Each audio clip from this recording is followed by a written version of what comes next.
International Olympic Committee has the honor of announcing that the Games of the 30th Olympiad in 2012 are awarded to the city of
Those pictures you're seeing from Aldgate reiterating what we're now being told by Scotland Yard, that this is a major incident. The emergency is a major incident.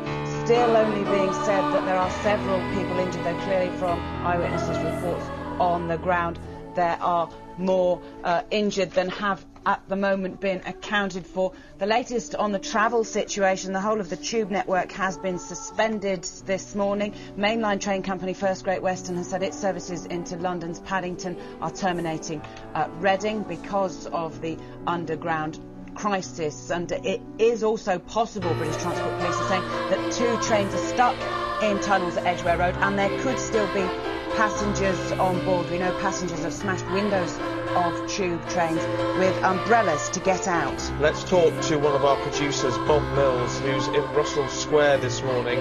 Bob, talk us through what you're seeing. Well, what I'm seeing is a lot of very, very frightened people. As you know, tube stations throughout London were being evacuated.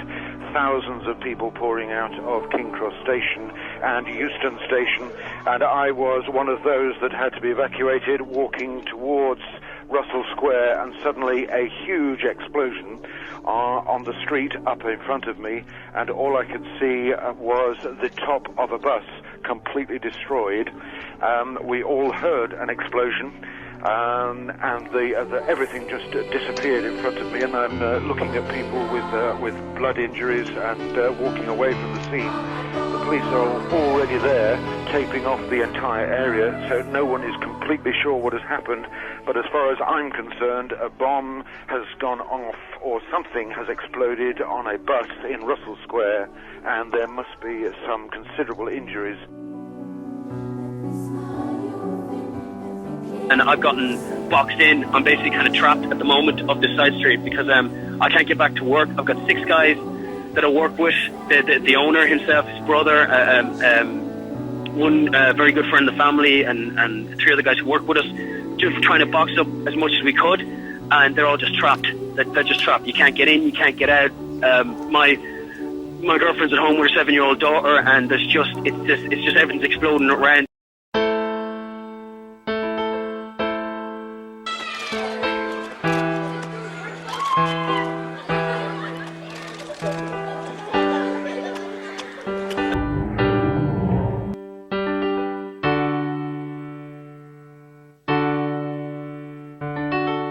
Why does my heart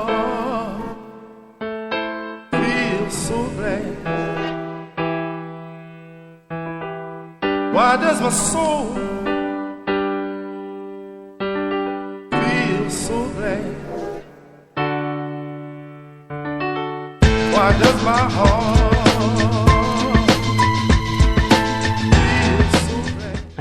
obviously, I mean, it's been bandied around the internet quite a bit, but if you shuffle the Olympics 2012 logo around, you can spell the word Zion. Indeed. And, you know, there's a lot of stigma against the word, and, you know, for no reason whatsoever. But obviously Zion stands for the term New Jerusalem. And William Blake wrote a poem in the 18th century called Jerusalem. And there's a paragraph, the final like few words in that poem says, "I will not cease from mental flight, nor shall my sword sleep in my hand, till we have built Jerusalem in England's green and pleasant land." So basically, William Blake was a known 18th century esotericist with connections to the Freemasons. But essentially in that poem, we'd got an acknowledgement from a guy connected with esoteric research that they were intent on building Jerusalem in England's green and pleasant land. So, you know, we're thinking, like, when we talk about the Olympics 2012, we're talking about something that's been planned for hundreds of years, and there's a lot of proof that I've dug up that can show that. All the way around the Olympics 2012 site, which you could call Zion, if you go with the logo, is biblical road names surrounding the whole site. There's not one road name that's not biblical. So you start looking at that and you think, what the hell is going on? Because this site was supposedly a fluke that they found this, and, you know, what we're looking at is something that is clearly quite well planned.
Sweet.